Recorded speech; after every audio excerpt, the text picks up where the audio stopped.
Tu palabra es una lámpara a mis pies, es la luz que ilumina mi camino. Acompáñenos y leamos juntos la bendita palabra de Dios.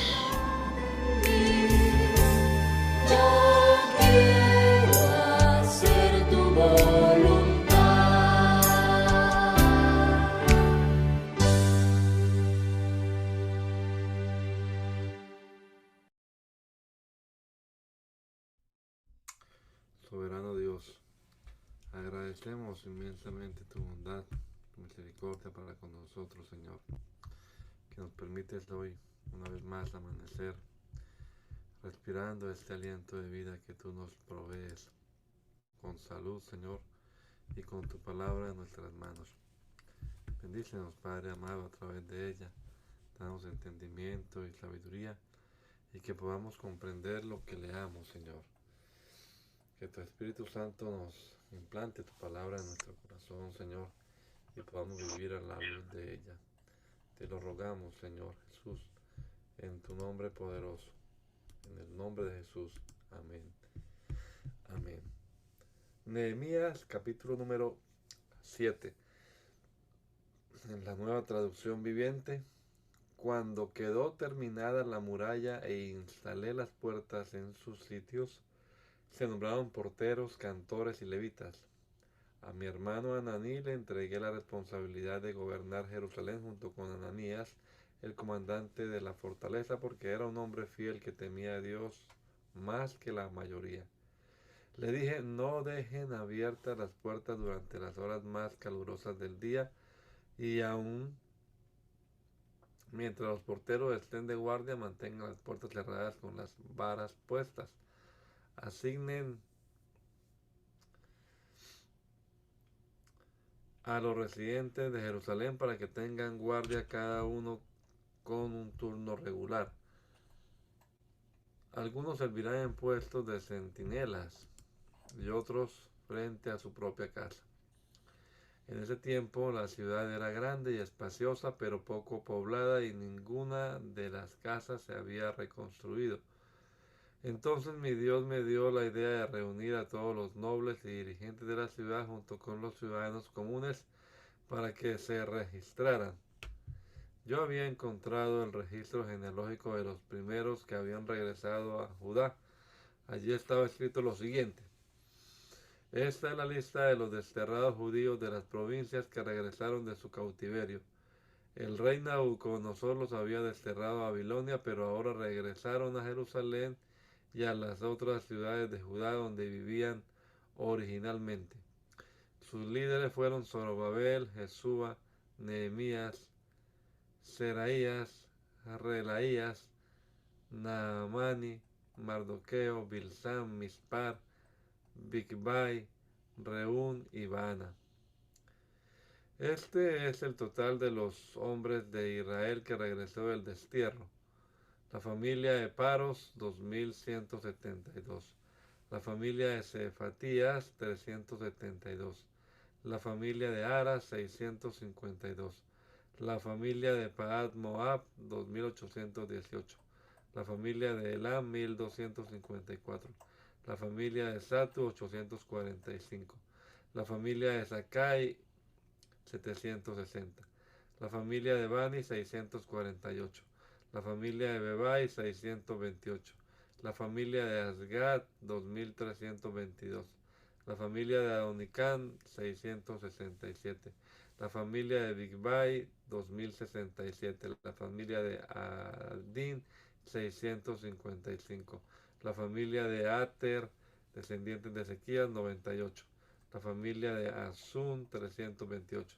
La familia de Besai, 324. La familia de Jora, 112. La familia de Jibar, 95. La gente de Belén y Netofa, 188. La gente de Anatot, 128. La gente de Bet Asmavet, 42. La gente de Kiriat Jearim, Cafira y Berot, 743. La gente de Ramá y Geba, 621. La gente de Migmas, 122. La gente de Betel y Ai, 123. La gente de Nebo Occidental, 52. La gente de Elán Occidental, 1254. Los ciudadanos de Arim, 320. Los ciudadanos de Jericó, 345. Los ciudadanos de Loda, Didiono, 721. Los ciudadanos de Sena, 3930. Estos son los sacerdotes que regresaron del destierro. La familia de Jedaías por la línea genealógica de Jesúa, 973. La familia de Imer, 1052. La familia de Pasur, 1247. La familia de Arim, 1017. Estos son los levitas que regresaron del destierro. La familia de Jesúa y la de Cadmiel, descendiente de Adobías, 74.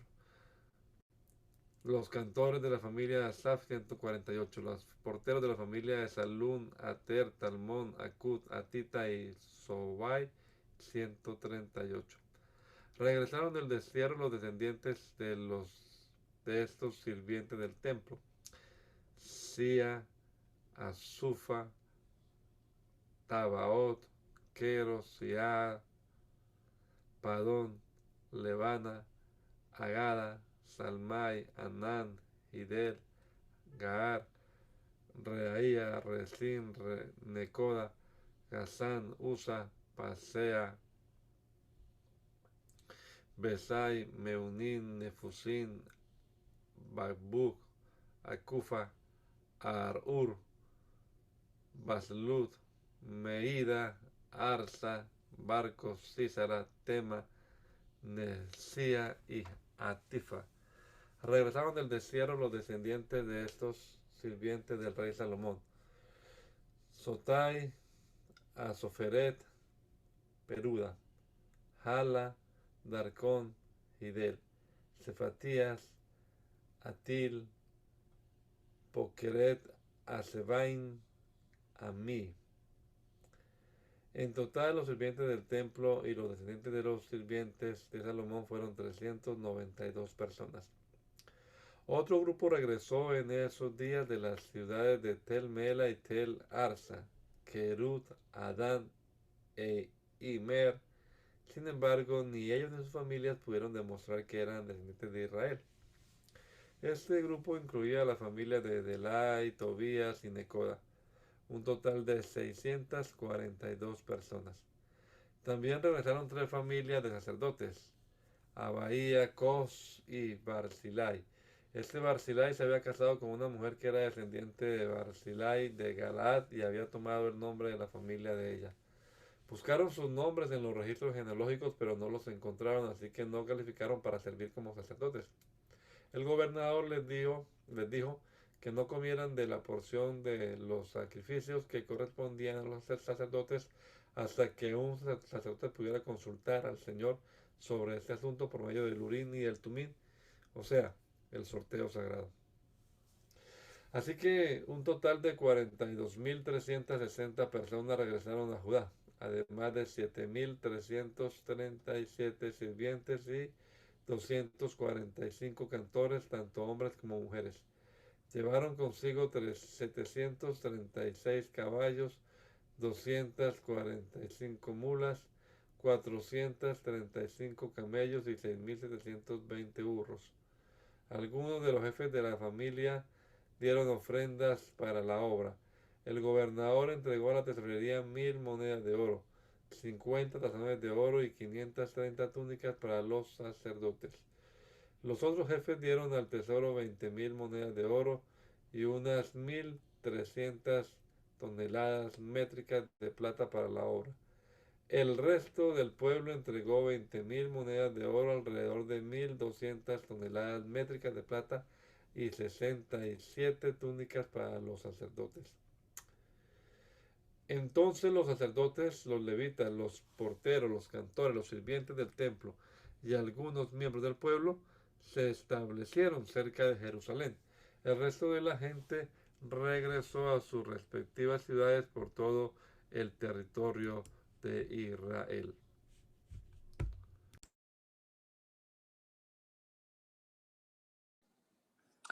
En octubre, cuando los israelitas ya se habían establecido en sus ciudades Todo el pueblo se reunió con un mismo propósito en la plaza, justo dentro de la puerta del agua. Le pidieron al escriba Esdras que sacara el libro de la ley de Moisés, la cual el Señor había dado a Israel para que la obedeciera. Así que el 8 de octubre el sacerdote Esdras llevó el libro de la ley ante la asamblea, que incluía a los hombres y a las mujeres y a todos los niños con edad suficiente para entender. Se puso frente a la plaza, justo dentro de la entrada de la puerta del agua, desde temprano por la mañana hasta el mediodía, y leyó en voz alta a todos los que podían entender. Todo el pueblo escuchó atentamente la lectura del libro de la ley. El escriba Esdras estaba de pie sobre una plataforma de madera que se había construido para la ocasión. A su derecha se encontraban Matatías, Sema, Anías, Urías, Hilcías y Maaseías. A su izquierda estaban Pedaía, Misael, Malquía, Hasum, Hasbadana, Zacarías y Mesulam. Esdras estaba de pie en la plataforma a plena vista de todo el pueblo. Cuando vieron que abría el libro, se pusieron todos de pie. Entonces Esdras alabó al Señor, el gran Dios, y todo el pueblo con las manos levantadas exclamó: Amén, amén. Luego se inclinaron y con el rostro en tierra adoraron al Señor. Entonces los levitas Jesúa, Bani, Serebía, Jamín, Acub, Sabetai, Odías, Maaseías, Kelita, Azarías, Josabed, Anán y Pelaías instruyeron al pueblo en la ley mientras todos permanecían en sus lugares. Leían el libro de la ley de Dios y explicaban con claridad el significado de lo que se leía. Así ayudaban al pueblo a comprender cada pasaje. Luego Nehemías, el gobernador, Esdras y el sacerdote y escriba y los levitas que interpretaban para el pueblo dijeron: No se lamenten ni lloren en un día como este, pues hoy es un día sagrado delante del Señor su Dios. Pues todo el pueblo había estado llorando mientras escuchaba las palabras de la ley. Nehemías continuó diciendo: Vayan y festejen con un banquete de deliciosos alimentos y bebidas dulces y regalen porciones de comida a los que no tienen nada preparado. Este es un día sagrado delante de nuestro Señor. No se desalienten ni entristezcan, porque el gozo del Señor es su fuerza. También los levitas clamaban al pueblo y decían: Cállense, no lloren, pues este es un día sagrado.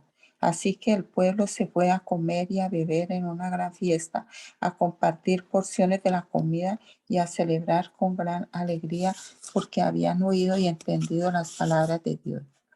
El 9 de octubre los jefes de familia de todo el pueblo, junto con los sacerdotes y los levitas, se reunieron con el escriba Esdras para reparar la ley más detalladamente.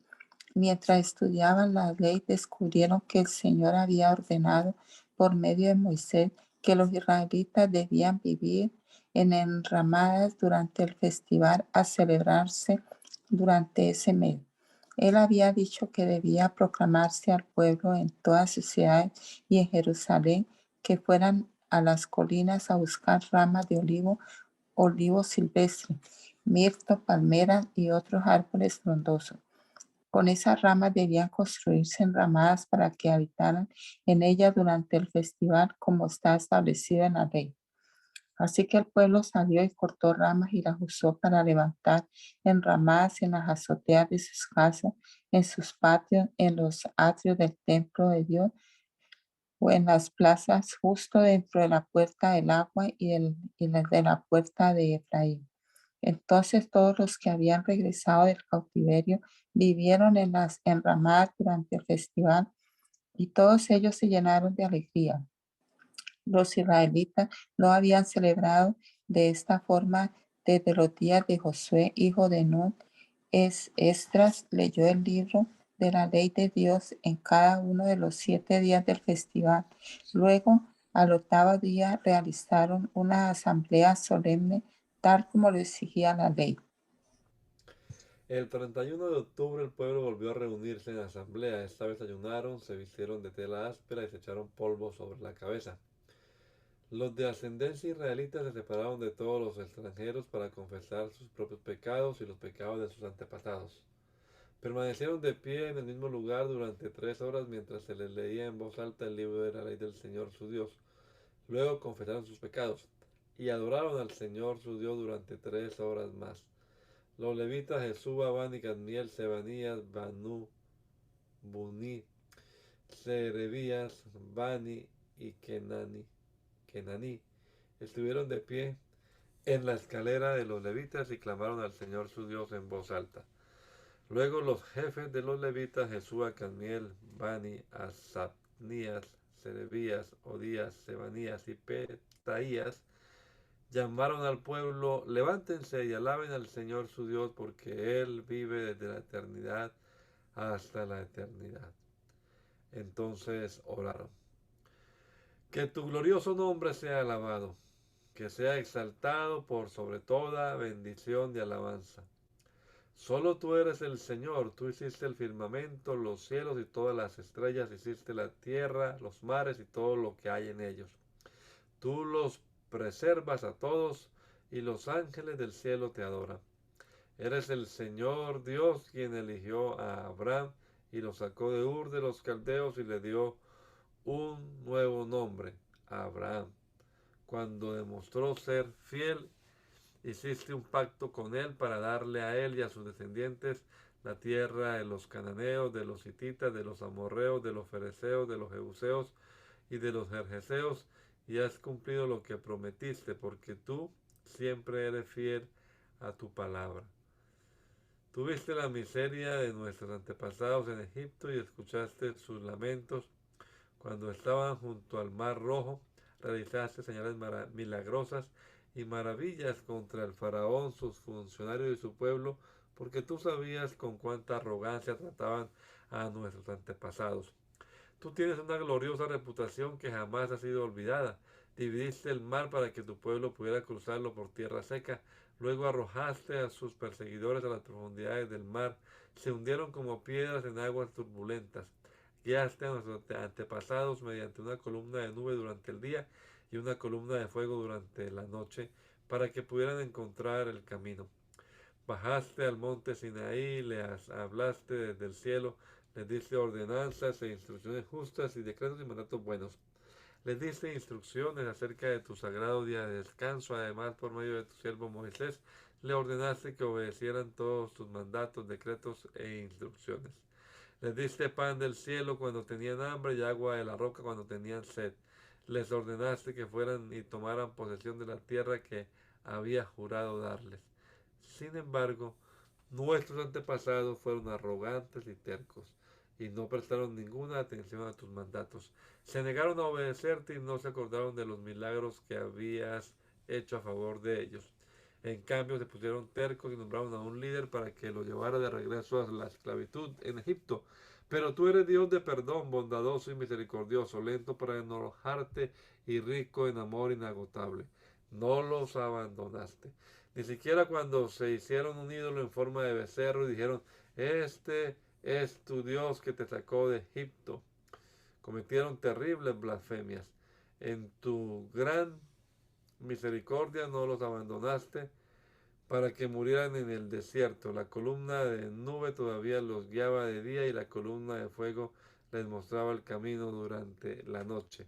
Enviaste tu buen espíritu para que se les enseñara y no dejaste de alimentarlos con maná del cielo ni de darles agua para su sed. Durante 40 años los sustentaste en el desierto y nada les faltó. No se les desgastó la ropa ni se les hincharon los pies. Luego ayudaste a nuestros antepasados a conquistar reinos y naciones y colocaste a tu pueblo en todos los rincones de la tierra. Se apoderaron de la tierra de Sehón, de Hesbón y de la tierra del rey Og de Basán. Hiciste que sus descendientes fueran tan numerosos como las estrellas del cielo y los llevaste a la tierra que habías prometido a sus antepasados. Entraron y tomaron posesión de la tierra. tú sometiste naciones enteras delante de ellos. Hasta los cananeos que habitaban en esa tierra se sintieron impotentes. Tu pueblo pudo hacer lo que quiso con esas naciones y con sus reyes. Nuestros antepasados conquistaron ciudades fortificadas y tierras fértiles. Se apoderaron de casas llenas de cosas buenas, con cisternas ya acabadas y viñedos de olivares, además de frutales en abundancia. De modo que comieron hasta saciarse y se engordaron y disfrutaron de todas tus bendiciones. Sin embargo, a pesar de esto, fueron desobedientes y se rebelaron contra ti. Dieron la espalda a tu ley, mataron a tus profetas, quienes les advertían que se volvieran a ti, y cometieron terribles blasfemias. Así que los entregaste en manos de sus enemigos, quienes los hicieron sufrir, pero en sus momentos de angustia clamaron a ti, y desde el cielo los escuchaste. En tu gran misericordia les enviaste libertadores que los rescataron de sus enemigos. No obstante, apenas tenían paz, volvían a cometer maldades ante tus ojos, y una vez más permitiste que sus enemigos los conquistaran. Sin embargo, cada vez que tu pueblo volvía y nuevamente clamaba a ti por ayuda desde el cielo, tú los escuchabas una vez más. En tu maravillosa misericordia los rescataste muchas veces. Les advertías que regresaran a tu ley, pero ellos se volvieron orgullosos y obstinados y desobedecieron tus mandatos. No siguieron tus ordenanzas que dan vida a quienes la obedecen. Tercamente te dieron la espalda y se negaron a escuchar. En tu amor fuiste paciente con ellos durante muchos años. Enviaste tu espíritu, quien les advertía por medio de los profetas, pero aún así no quisieron escuchar. Entonces nuevamente permitiste que los pueblos de la tierra los conquistaran, pero en tu gran misericordia no los destruiste por completo, ni los abandonaste para siempre. ¡Qué Dios tan bondadoso y misericordioso eres tú! Ahora, Dios nuestro, Dios grande, poderoso y temible, que cumple su pacto de amor inagotable, no permitas que todas las privaciones que hemos sufrido te parezcan insignificantes. Grandes dificultades cayeron sobre nosotros, nuestros reyes, nuestros líderes, nuestros sacerdotes, nuestros profetas y nuestros antepasados. Todo el pueblo, desde los días cuando los reyes de Asiria por primera vez nos vencieron hasta el día de hoy. Cada vez que nos castigaste, actuaste con justicia. Hemos pecado grandemente y nos diste solo lo que merecíamos. Nuestros reyes, líderes, sacerdotes y antepasados no obedecieron tu ley ni prestaron atención a las advertencias de tus mandatos y leyes. Aun cuando tenían su propio reino, no te sirvieron. A pesar de que derramaste tu bondad sobre ellos, les diste un territorio grande y fértil, pero ellos se negaron a abandonar su perversidad. Por eso, hoy somos esclavos en esta tierra de abundancia que diste a nuestros antepasados para que la disfrutaran. Somos esclavos aquí, en esta buena tierra. Los abundantes productos agrícolas de esta tierra se amontonan en manos de los reyes que has puesto sobre nosotros por causa de nuestros pecados. Ellos ejercen su poder sobre nosotros y nuestros animales. Les servimos según su antojo y pasamos por mucho sufrimiento. Entonces el pueblo respondió: en vista de todo esto, hacemos una promesa solemne y la ponemos por escrito. En este documento sellado están los nombres de nuestros líderes, levitas y sacerdotes. La siguiente es una lista de las personas que ratificaron el documento sellado. El gobernador Nehemías, hijo de Acalías, y también Sedequías. Los siguientes sacerdotes: Seraías, Azarías, Jeremías, Pasur, Amarías, Malquías, Atús, Sebanía, Maluc, Arim, Meremot, Obadías, Daniel, Ginetón, Baruch, Mesulam, Abías, Mijamim, Maasía, Bilgaí y Semaías. Estos eran los sacerdotes. Los siguientes levitas: Jesúa, hijo de Asanía, Binui, de la familia de Enadad, Cadmiel y los demás levitas, Sebanía, Odías, Kelita, Pelaías, Anam, Micaía, Reob, Asarías, Sacur, Serebías, Sebanías, Odías, Bani y Benino.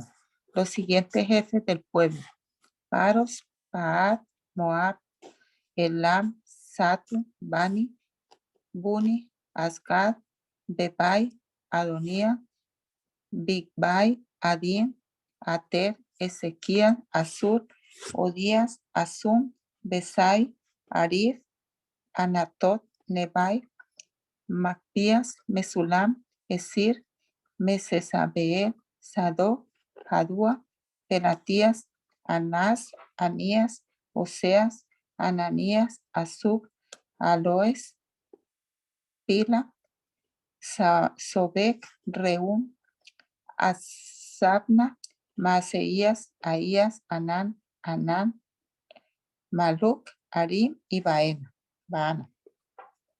Luego el resto del pueblo, los sacerdotes, los levitas, los porteros, los cantores, los sirvientes del templo y todos los que se habían separado de la gente pagana de esa tierra para obedecer la ley de Dios, junto con sus mujeres, hijos, hijas y todos los que tenían edad suficiente para entender. Se unió a sus jefes y se comprometió mediante juramento. Juraron que caería una maldición sobre ellos mismos si dejaban de obedecer la ley de Dios dada por medio de su siervo Moisés. Prometieron solemnemente seguir al pie de la letra todos los mandatos, las ordenanzas y los decretos del Señor nuestro Dios. Nos comprometemos a no permitir que nuestras hijas se casen con los habitantes paganos de la tierra, ni a permitir que nuestros hijos se casen con sus hijas. También prometemos no comprar mercadería ni grano que la gente de esta tierra traiga para vender en el día de descanso o en cualquier otro día sagrado. Cada séptimo año dejaremos que nuestras tierras descansen y perdonaremos toda deuda. Además, nos comprometemos a obedecer el mandato de pagar el impuesto anual del templo de 4 gramos de plata para los gastos del templo de nuestro Dios. Este monto servirá para el pan de la presencia, las ofrendas regulares de grano y las ofrendas quemadas, las ofrendas de los días de descanso, las celebraciones de luna nueva y los festivales anuales, las ofrendas sagradas y las ofrendas para hacer expiación por el pecado de Israel. Servirá para proporcionar todo lo necesario para el trabajo del templo de nuestro Dios. Hicimos sorteos sagrados para determinar cuánto en tiempos regulares de cada año las familias de los sacerdotes, los levitas y la gente común deberán llevar leña al templo de Dios para ser quemada en el altar del Señor nuestro Dios, como está escrito en la ley. Nos comprometemos a llevar cada año al templo del Señor la primera parte de toda cosecha, sea producto de la tierra o de nuestros árboles frutales. Aceptamos entregar a Dios nuestros primeros hijos varones y las primeras crías de todo nuestro ganado y de nuestro rebaño, como lo establece la ley. Los presentaremos a los sacerdotes que ejercen el ministerio en el templo de nuestro Dios. Almacenaremos los productos agrícolas en los depósitos del templo de nuestro Dios. Llevaremos lo mejor de nuestra harina y otras ofrendas de grano, lo mejor de nuestra fruta, lo mejor de nuestro vino nuevo y de nuestro aceite de oliva. Además, prometemos llevar a los levitas una 10ª parte de todo lo que nuestra tierra produzca, porque son los levitas quienes recogen los diezmos en todas nuestras poblaciones rurales. Un sacerdote descendiente de Aarón estará con los levitas cuando reciban esos diezmos. Una 10ª parte de todos los diezmos que se reúnan será entregada por los levitas al templo de nuestro Dios para ser colocada en los depósitos. El pueblo y los levitas tienen que trasladar estas ofrendas de grano de vino nuevo y de aceite de oliva a los depósitos y colocarlas en recipientes sagrados cerca de los sacerdotes de turno, los porteros y los cantores. Todos nos comprometemos a no descuidar el templo de nuestro Dios.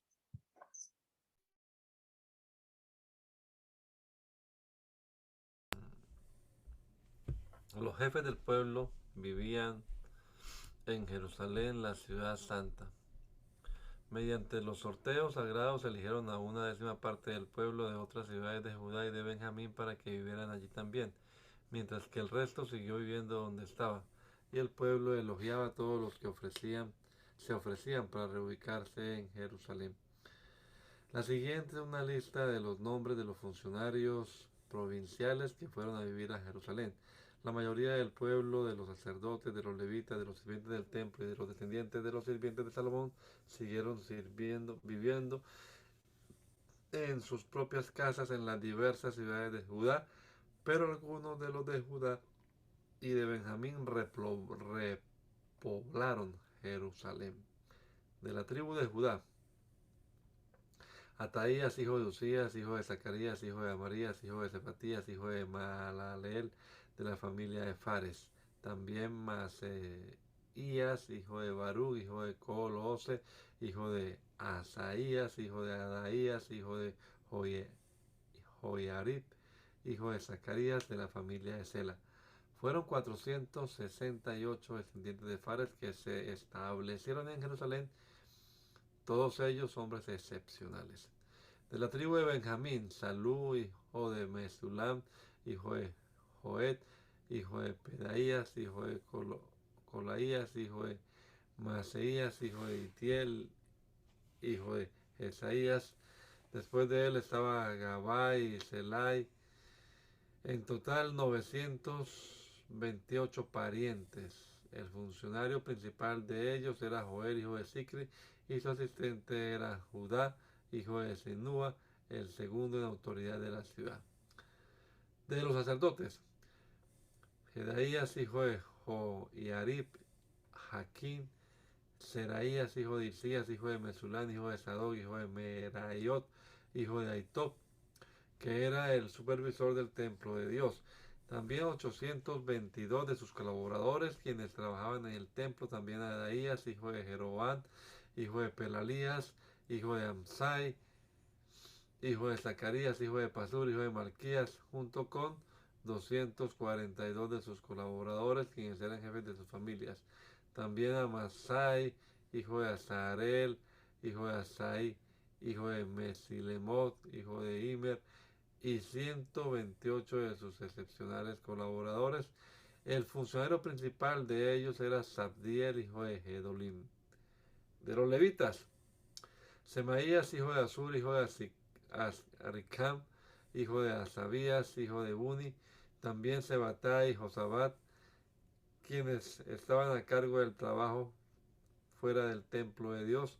También Matanías, hijo de Micaía, hijo de Sabdi, descendiente de Asaf, quien dirigía las acciones de gracias y la oración. También Batbuquías, ayudante de Matanías, y Abda, hijo de Samúa, hijo de Galal, hijo de Jedutún. En total 284 levitas en la santa ciudad. De los porteros, Acub, Talmón y 162 colaboradores que vigilaban las puertas. Los demás sacerdotes, levitas e israelitas vivían en las otras ciudades de Judá, donde quiera que se encontraba su herencia familiar. Sin embargo, todos los sirvientes del templo, bajo la dirección de Sia y Gispa, se establecieron en la colina de Ofel. El funcionario principal de los levitas en Jerusalén era Uzi, hijo de Bani, hijo de Asabías, hijo de Matanías, hijo de Micaía, descendiente de Asaf. Los integrantes de la familia de Asaf eran los cantores en el templo de Dios. Las responsabilidades diarias de los cantores se llevaban a cabo según los términos establecidos por un mandato real. Petaías, hijo de Mesesabel, descendiente de Sera, hijo de Judá, era el consejero real en todos los asuntos de la administración pública.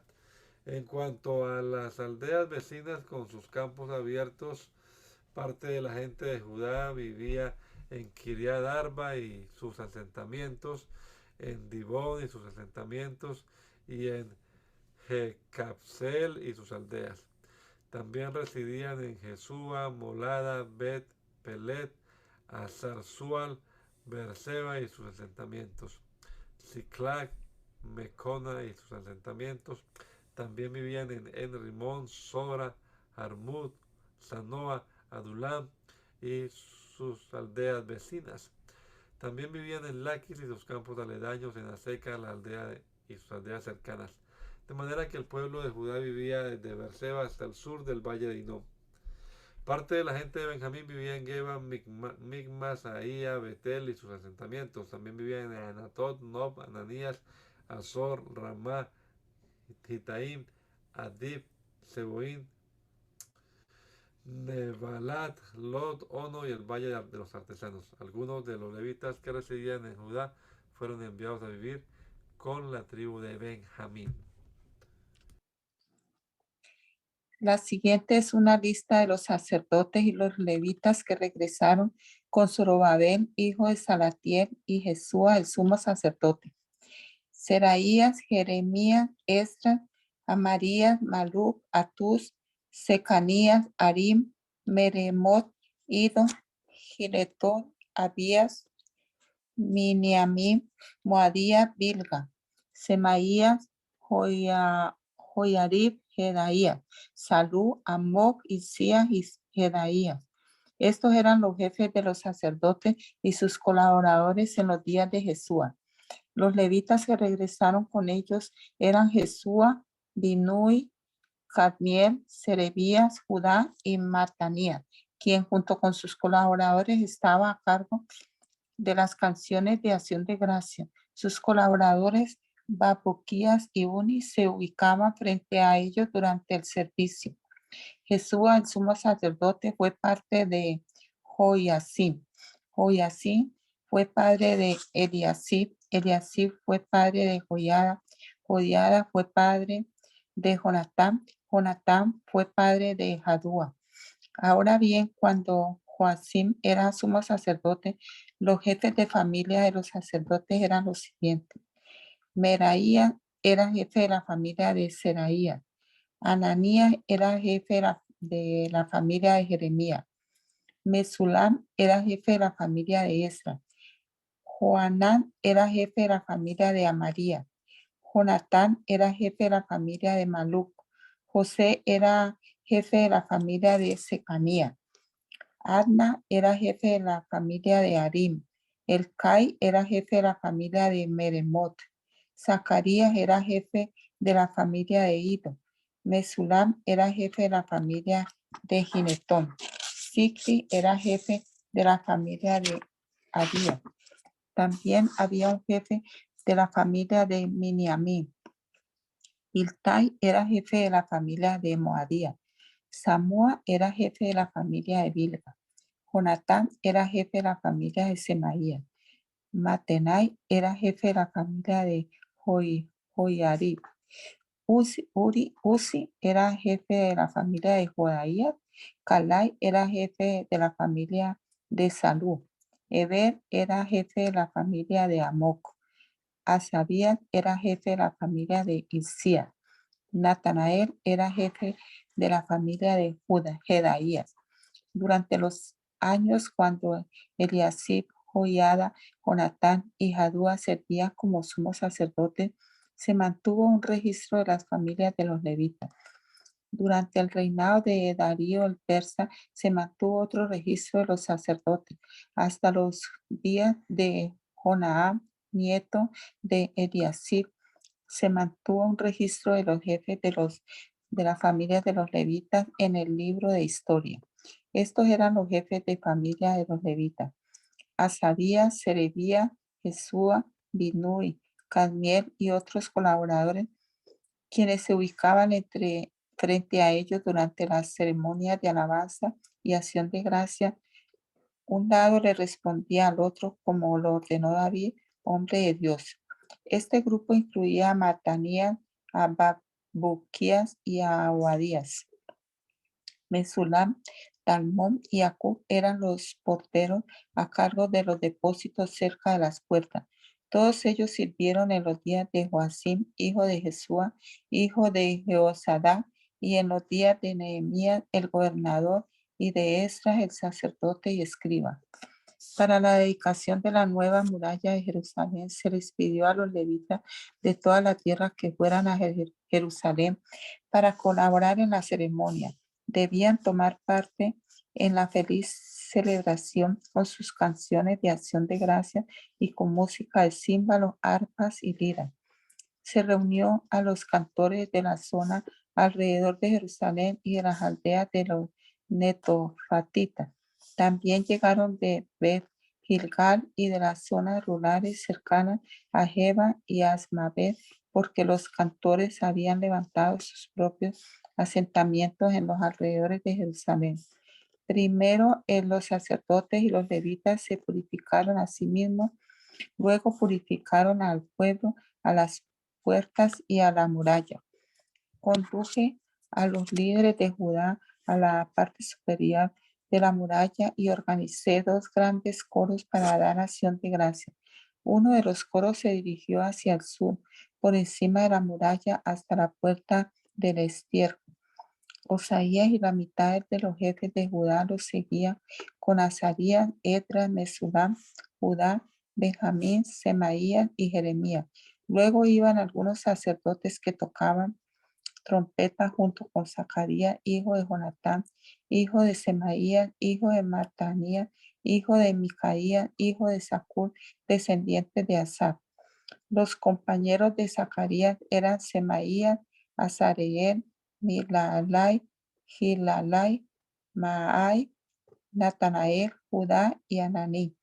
Tocaban los instrumentos musicales indicados por David, hombre de Dios. Esdras, el escriba, lideraba esta procesión. En la puerta de la fuente subieron los escalones de la subida de la muralla de la ciudad en dirección hacia la ciudad de David. Pasaron frente a la casa de David y luego siguieron al oriente hacia la puerta del agua.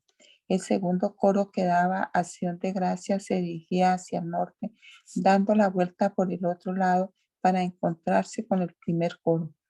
Yo lo seguía sobre la muralla junto con la otra mitad del pueblo y pasamos por la torre de los hornos hacia el muro ancho y luego sobre la puerta de Efraín hacia la puerta de la ciudad antigua. Pasamos la puerta del pescado y la torre de Ananeel hasta la torre de los 100. Luego seguimos hacia la puerta de las ovejas y nos detuvimos a la altura de la puerta de la guardia. Luego los 2 coros que daban acción de gracias siguieron hacia el templo de Dios y allí tomaron sus lugares. Lo mismo hice yo junto con el grupo de jefes que estaba conmigo. Íbamos con los sacerdotes que tocaban las trompetas. Eliasim, Maaseías, Miniamín, Micaía, Elioenai, Zacarías y Ananías, y con los cantores Maaseías, Semaías, Eleazar, Uzi, Jonanam, Malquías, Elam y Ezer. Tocaban y cantaban a toda voz bajo la dirección de Israel, el director del coro.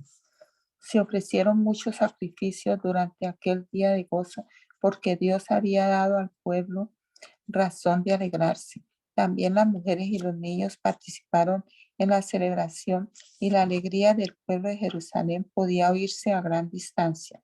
Ese día se designaron hombres para que se encargaran de los depósitos para las ofrendas, la primera parte de la cosecha y los diezmos. Eran responsables de recolectar de los campos fuera de las ciudades las porciones especificadas por la ley para los sacerdotes y los levitas, pues todo el pueblo de Judá se complacía en los sacerdotes y los levitas y en el trabajo que prestaban. Ellos, junto con los cantores y los porteros, llevaban a cabo el servicio para su Dios y el servicio de purificación, como lo habían ordenado David y su hijo Salomón. La costumbre de tener directores para dirigir los coros al entonar himnos de alabanza y de acción de gracias a Dios, comenzó mucho tiempo antes en los días de David y Asa. De modo que ahora en los días de Zorobabel y de Nehemías, todo Israel llevaba una provisión diaria de comida para los cantores, los porteros y los levitas. Los levitas, a su vez, daban a los sacerdotes, los descendientes de Aarón, parte de lo que ellos recibían.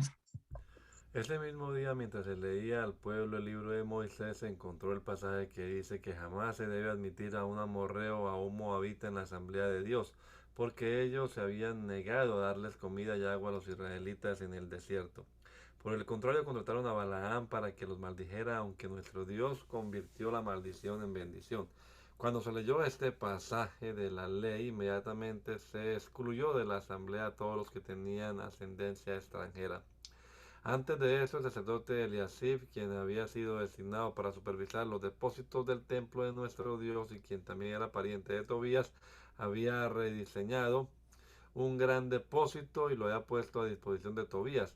Anteriormente usaban el cuarto para almacenar ofrendas de grano, incienso, diversos utensilios para el templo, diezmos de grano, de vino nuevo, de aceite de oliva, destinados a los levitas, a los cantores, a los porteros y también las ofrendas para los sacerdotes.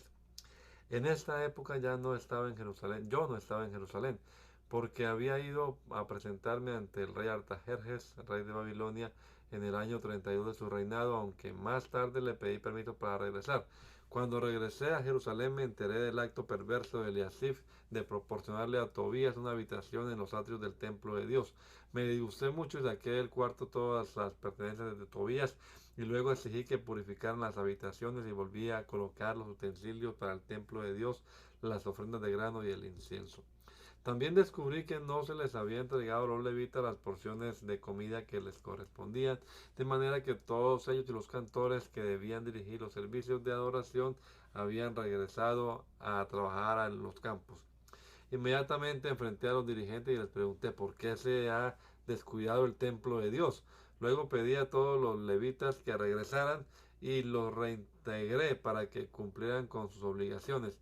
Entonces, una vez más, todo el pueblo de Judá comenzó a llevar sus diezmos de grano, de vino nuevo, de aceite de oliva, a los depósitos del templo. Como supervisores de los depósitos asigné al sacerdote Selemías, al escriba Sadoc y a Pedaías, y uno de los levitas. Como ayudante de ellos nombré a Anán, hijo de Zacur y nieto de Matanías. Estos hombres gozaban de una excelente reputación y su tarea consistía en hacer distribuciones equitativas a sus compañeros levitas. Recuerda esta buena obra, oh Dios mío, y no olvides de todo lo que fielmente he hecho por el templo de mi Dios y sus servicios. En esos días vi a unos hombres de Judá pisando en sus lagares en el día de descanso. Además recogían granos y los cargaban sobre burros y traían su vino, sus uvas, sus higos y toda clase de productos a Jerusalén para venderlos en el día de descanso. Así que los reprendí por vender sus productos en ese día. Algunos hombres de Tiro que vivían en Jerusalén traían pescado y toda clase de mercancía.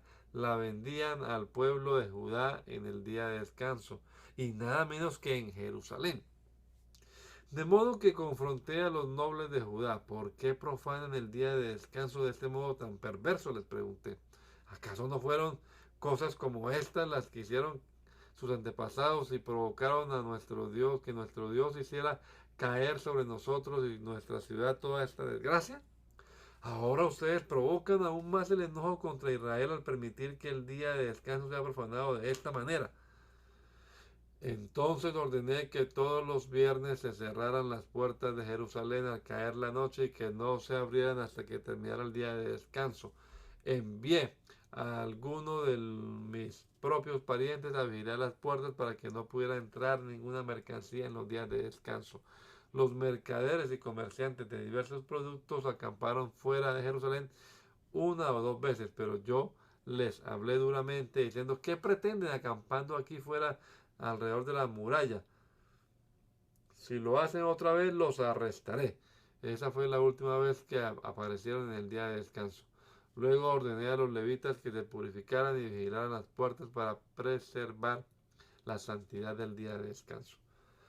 Recuerda también esta buena obra, oh Dios mío. Ten compasión de mí conforme a tu grande e inagotable amor. Por ese mismo tiempo me di cuenta de que algunos de los hombres de Judá que se habían casado con mujeres de Asdod, Amón y Moab. Además, la mitad de sus hijos hablaban el idioma de Asdod o de algún otro pueblo y no podían hablar en absoluto la lengua de Judá. De modo que confronté a los padres y pedí que cayera maldiciones sobre ellos. Golpeé a algunos y les arranqué el cabello. Los hice jurar por el nombre de Dios que no permitirían que sus hijos o hijas se casaran con gente pagana de la región. ¿Acaso no fue exactamente eso lo que llevó a Salomón, rey de Israel, a pecar? Exclamé. No había rey de ninguna nación que pudiera compararse con él. Dios lo amaba y lo hizo rey sobre todo Israel. Pero incluso él fue inducido a pecar por sus mujeres extranjeras. ¿Cómo pudieron siquiera pensar en cometer esta acción pecaminosa y ser infieles a Dios al casarse con mujeres extranjeras?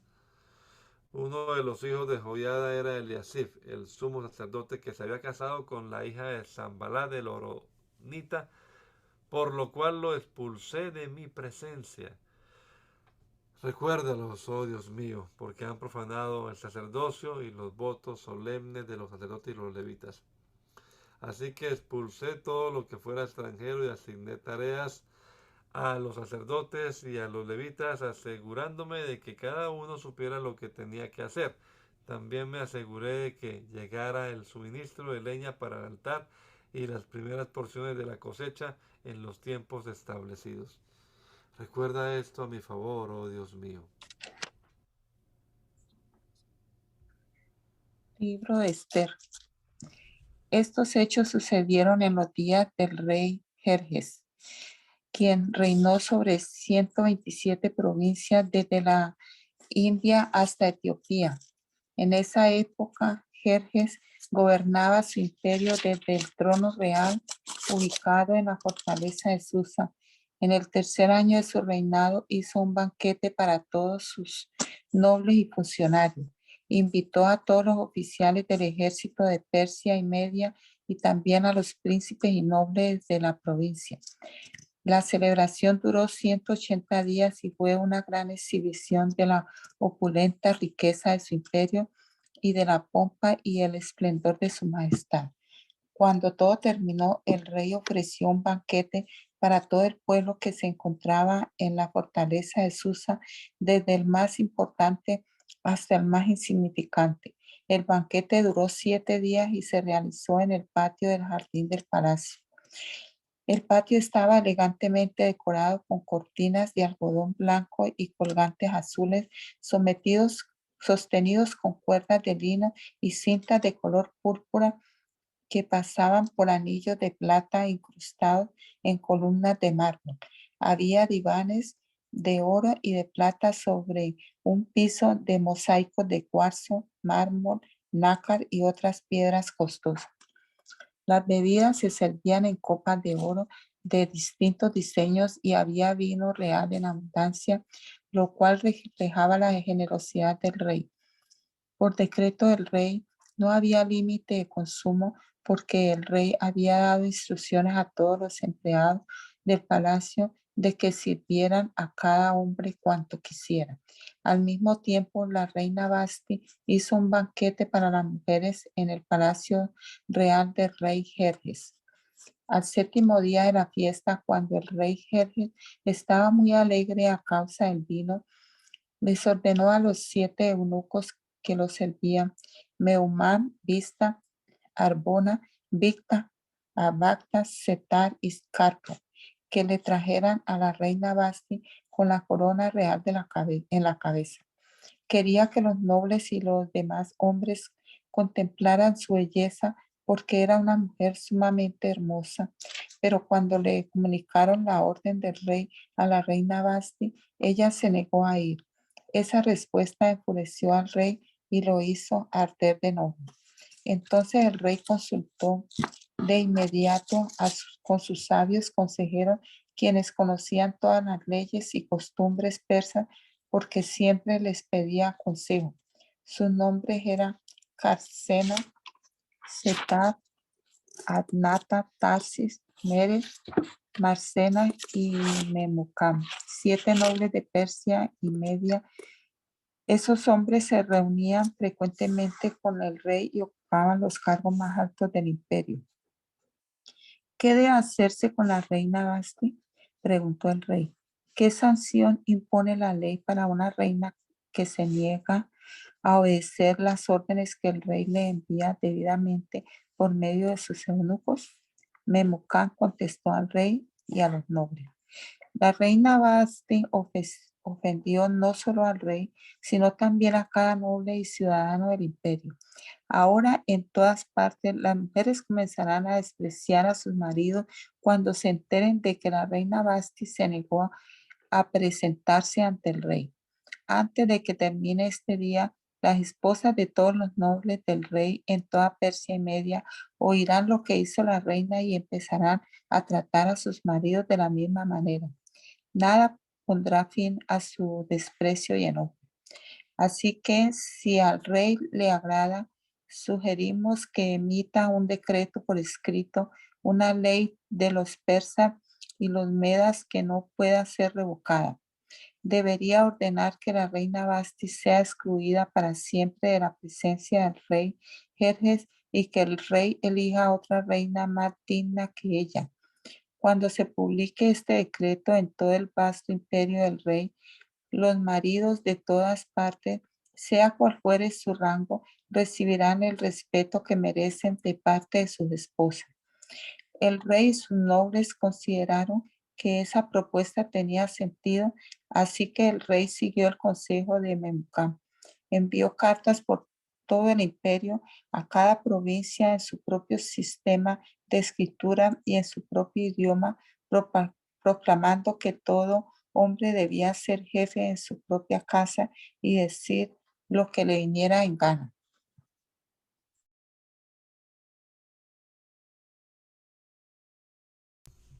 Una vez que se le pasó el enojo, Jerjes comenzó a pensar en Basti y en lo que ella había hecho y también en el decreto que él había firmado, así que sus asistentes personales le sugirieron lo siguiente. Busquemos en todo el imperio jóvenes hermosas y vírgenes para el rey, que el rey nombre delegados en cada provincia para que reúnan a esas hermosas jóvenes en el harén real en la fortaleza de Susa. Egay, el eunuco del rey a cargo del harén, se ocupará de que todas ellas reciban tratamientos de belleza y después la joven que más agrade al rey será reina en lugar de Basti. Al rey le pareció muy bueno el consejo, así que decidió ponerlo en práctica. Por esos días en la fortaleza de Susa había un judío llamado Mardoqueo, hijo de Jair. Pertenecía a la tribu de Benjamín y era descendiente de Cis y Simei. Su familia había estado entre los que, junto con Joaquín, rey de Judá, fueron desterrados de Jerusalén, llevados a Babilonia por el rey Nabucodonosor. Mardoqueo tenía una prima joven muy hermosa y atractiva que se llamaba Adasa, a la cual también le decían Esther. Cuando el padre y la madre de ella murieron, Mardoqueo la adoptó, la integró a su familia y la crió como su propia hija. Como resultado del decreto del rey, Esther, junto con muchas otras jóvenes, fue llevada al harén del rey en la fortaleza de Susa y entregada al cuidado de Egay. Egay quedó muy impresionado con Esther y la trató con mucha amabilidad. Enseguida ordenó que le prepararan una dieta especial y se le hicieran tratamientos de belleza. También le asignó 7 doncellas escogidas especialmente del palacio del rey y la trasladó junto con ellas al mejor lugar del harén. Esther no le había revelado a nadie su nacionalidad ni su trasfondo familiar, porque Mardoqueo le había ordenado que no lo hiciera. Todos los días Mardoqueo daba un paseo cerca del patio del harén para averiguar cómo estaba Esther y qué le sucedía. Antes de ser llevada a la cama del rey, a cada joven se le hacía obligatoriamente tratamientos de belleza durante 12 meses. Los primeros 6 con aceites de mirra y los siguientes con perfumes y ungüentos especiales. Cuando llegaba el momento para presentarse en el palacio del rey, se le permitía elegir la ropa y las joyas que quisiera llevarse del harén. Esa noche la llevaban a las habitaciones privadas del rey y a la mañana siguiente la pasaban a un segundo harén, donde vivían las esposas del rey. Allí quedaba al cuidado de Sasgás, el eunuco del rey que le ocupaba de las concubinas. Jamás volvía a la presencia del rey a menos que él le hubiera agradado de manera especial y la mandara llamar por su nombre. Esther era hija de Abihail, tío de Mardoqueo. Mardoqueo había adoptado como hija a su prima menor Esther. Cuando a Esther le llegó el turno de ser llevada ante el rey, ella siguió el consejo de Hegai, el eunuco encargado del harén. No pidió aparte de lo que él le sugirió, no pidió nada aparte de lo que él le sugirió y todos los que la veían la admiraban. Llevaron a Esther ante el rey Jerjes en el palacio real a comienzos del invierno del 7º año de su reinado. Y el rey amó a Esther más que a todas las demás jóvenes. Estaba tan encantado con ella que le puso la corona real sobre la cabeza y la declaró reina en lugar de Basti. Para celebrar la ocasión ofreció un gran banquete en honor a Esther, a todos sus nobles y funcionarios, y decretó día de fiesta para las provincias y entregó generosos regalos a todos. Aún después de que todas las jóvenes fueron trasladadas al segundo harén y Mardoqueo fue designado oficial del palacio, Esther siguió manteniendo en secreto su trasfondo familiar y su nacionalidad. Todavía seguía los consejos de Mardoqueo, tal como cuando vivía en su casa. Cierto día, mientras Mardoqueo estaba de guardia en la puerta del rey, dos de los eunucos del rey, Victana y Teres, guardias que custodiaban la entrada a las habitaciones privadas del rey, se enojaron con el rey Jerjes y conspiraron para asesinarlo. Pero Mardoqueo se enteró del complot y le pasó la información a la reina Esther. Entonces ella se lo contó al rey y le dio el crédito a Mardoqueo por la noticia.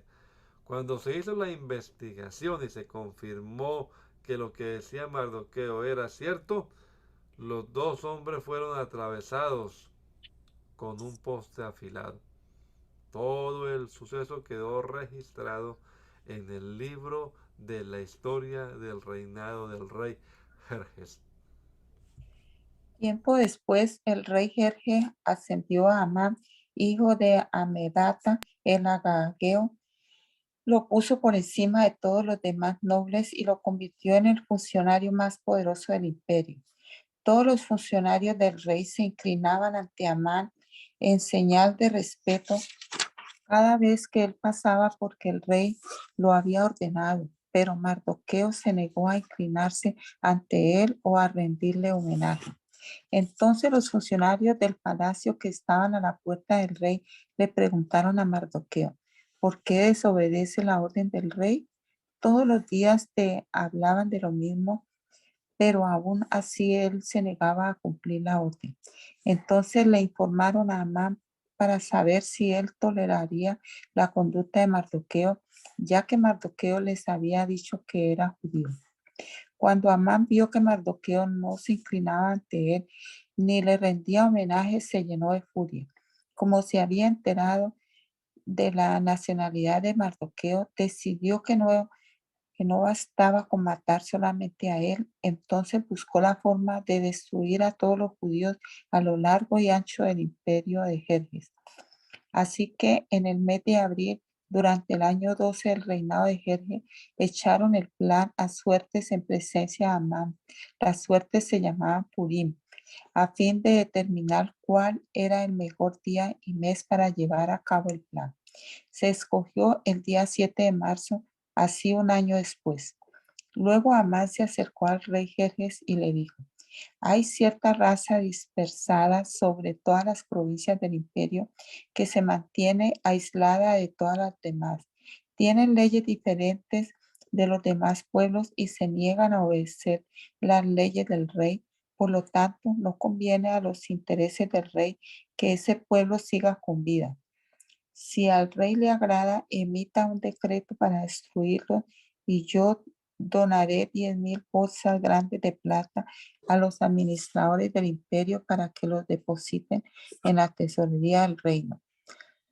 El rey estuvo de acuerdo y para confirmar su decisión se quitó del dedo el anillo con su sello oficial y se lo entregó a Amán, hijo de Amedata, el agageo, el enemigo de los judíos. El rey dijo: tanto el dinero como el pueblo son tuyos para que hagas con ellos lo que mejor te parezca. Así que el 17 de abril citaron a los secretarios del rey y se escribió un decreto tal como lo dictó Amán. Lo enviaron a los funcionarios del rey de más alta posición, a los gobernadores y a los nobles de cada provincia en sus propios sistemas de escritura y en sus propios idiomas. El decreto se redactó en nombre del rey Jerjes y fue sellado con el anillo del rey. Se enviaron comunicados a todas las provincias del imperio mediante mensajeros veloces con orden de matar, masacrar y aniquilar a todos los judíos, jóvenes y ancianos, incluso las mujeres y los niños, en un solo día. El plan estaba programado para el 7 de marzo del año siguiente. Las pertenencias de los judíos serían entregadas a los que mataran. Una copia del decreto debía emitirse como ley en cada provincia y proclamarse a todos los pueblos a fin de que estuvieran preparados para cumplir con su deber el día señalado. Por orden del rey se despachó el decreto mediante mensajeros veloces y también se proclamó en la fortaleza de Susa. Luego el rey y Amán se sentaron a beber, pero la ciudad de Susa entró en confusión. Te damos gracias, Señor Jesucristo, por este rato que pudimos pasar aquí meditando en tu palabra, Señor, en estos acontecimientos reales, históricos, que reflejan tu amor y tu bondad para con tu pueblo. Queremos pedirte, Señor, que nos ayudes a comprender tu palabra, que leemos y a aplicarla a nuestra vida y que podamos vivir para tu honra y para tu gloria, Señor, para agradarte a ti en todo. Este día que comenzamos hoy, Señor, y nuestras actividades de este día, las presentamos en tus manos, Señor. Queremos que seas tú obrando en nosotros y a través nuestro, y que todo lo que hagamos hoy sea para tu honra y para tu gloria. Bendice tu pueblo, Señor. Te lo rogamos en el nombre poderoso de Jesús. Amén. Amén.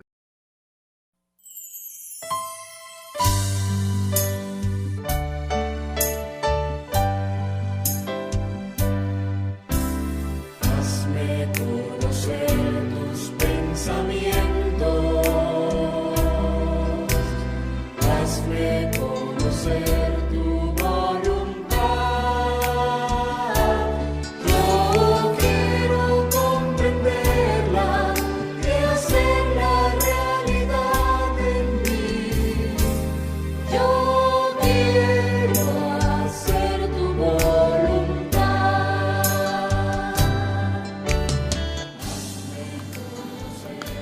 El mandamiento es lámpara y la enseñanza es luz. Y las reprensiones son el camino de la vida. Espero que esta lectura de la palabra de Dios haya sido de edificación para su vida y la de su familia. Gracia y paz.